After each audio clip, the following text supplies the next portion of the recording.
Good evening. Welcome to Beyond the News with Faye. I'm Faye. Just a few weeks after Biden started playing the president role, the Vice President Kamala Harris is seen playing a more significant role than expected. Biden was supposed to travel to Portage, Michigan this Thursday to visit a Pfizer COVID vaccine manufacturing facility. But with the bad weather conditions, he excuses himself to postponing the trip, and then he called a lead on all the in-person events for the White House. What is going on? The trip was cancelled on Wednesday night, but it wasn't even snowing at that time.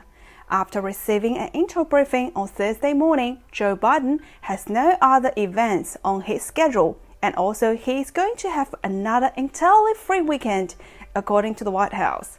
However, Kamala Harris is carrying on with all the in-person events on Thursday, and on Monday this week, Harris took up Joe Biden's tasks and she was making phone calls to head of state of other countries, while Biden was in Camp David snapping and playing Mario Kart.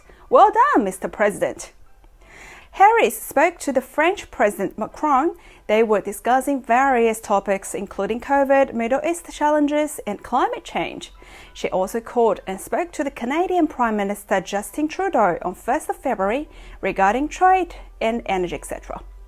During the call with Trudeau, Harris offered assurances that the Biden administration would do everything it can to secure the release of 2 Canadian citizens detained by China, according to a readout from the White House. Generally, the vice presidents typically do not play a massive role in working with other world leaders, but Harris seems to be an exception.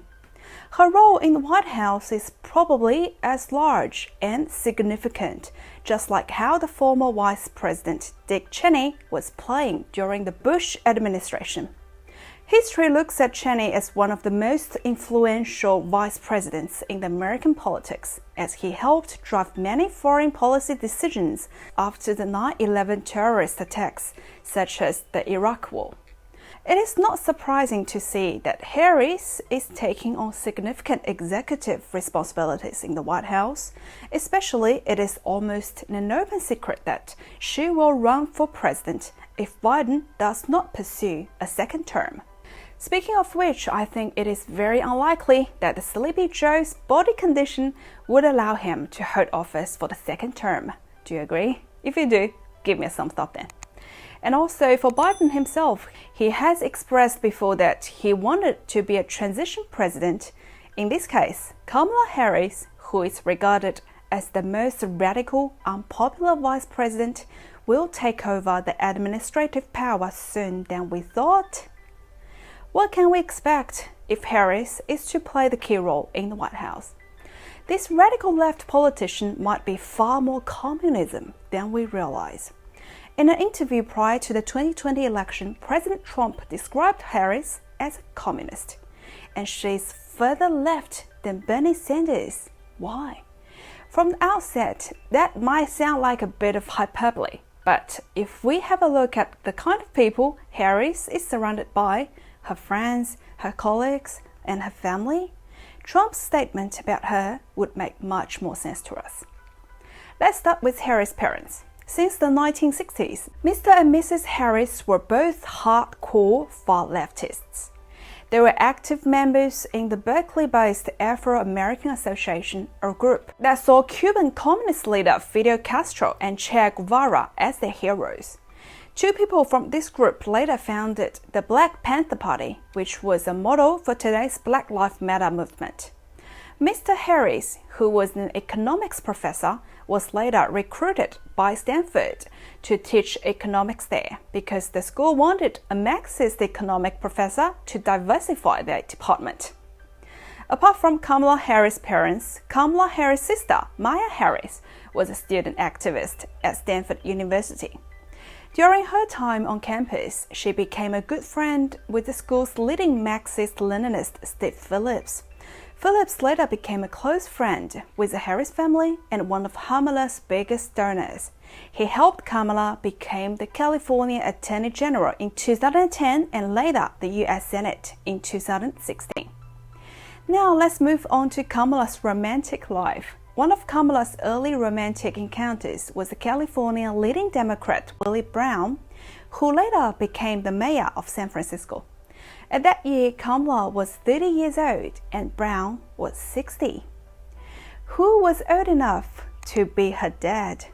With the help of her boyfriend, Kamala's career skyrocketed, and she was appointed by Brown to 2 board positions, which paid her $400,000 over 5 years. Let's look at this old boyfriend of Harris, Willie Brown, for a moment. Brown was a longtime communist sympathizer. He was first elected into the public office with the help of Communist Party USA Youth Wing. While Brown was dating with Harris, he openly sponsored Communist Party's events in the Bay Area. To this day, Brown is considered by the Chinese government as a long-time old friend.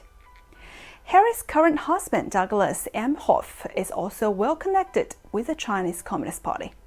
In 2017, Emhoff became a partner at the law firm called DLA Piper. The DLA Piper is an international law firm which has extensive business networks and activities in China. On the firm's website, they boast about their 30 years experience in China, with over 120 lawyers working in their office in Beijing and Shanghai. One of the successful cases they displayed on their website was a project related to the Belt and Road Initiative. The Belt and Road Initiative is one of the CCP's core strategies for global dominance. For the CCP to have so much trust in DLA Piper, Douglas Emhoff, as a partner of the DLA Piper until 2020, right before his wife was announced to be Joe Biden's running mate in the 2020 US election, Mr. Emhoff must be another old friend of the CCP. That is almost certain. Last but not least, let's have a look at who Harris was mingling with. When Harris was a San Francisco district attorney, she mentored a young activist, Latifah Simon. Harris helped Simon to get through college and introduced her to some powerful friends. But Simon herself is no sheep. She has deep connections with various far-left organizations. When Harris first met her, she was on the board of directors of the Youth Empowerment Center.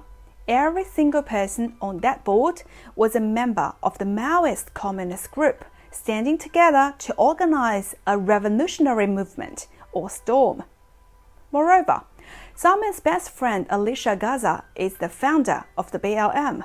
But what is less known is that Garza is also a member of Left Roots, an affiliate group for Liberation Road, and the Liberation Road doesn't hide their agenda and publicly stated they are revolutionary socialists in the US.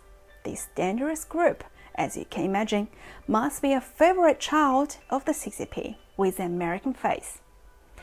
Therefore, if we look at who the Vice President Harris is surrounded by, her family members, her friends, her employees, and her employers, pretty much every one of them seems to be either a communist sympathizer or a hardcore communist activist.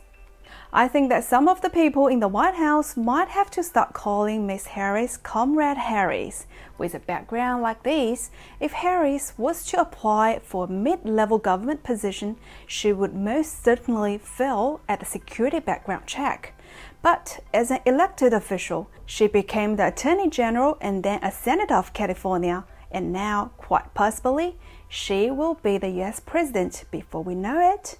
Are you worried? Let me know in the comments below. Alright, that's all for today. If you like the video, please like, share, and hit the subscribe button. Turn on the notification bell. Thanks for your time. I'm Faye. I'll see you very soon.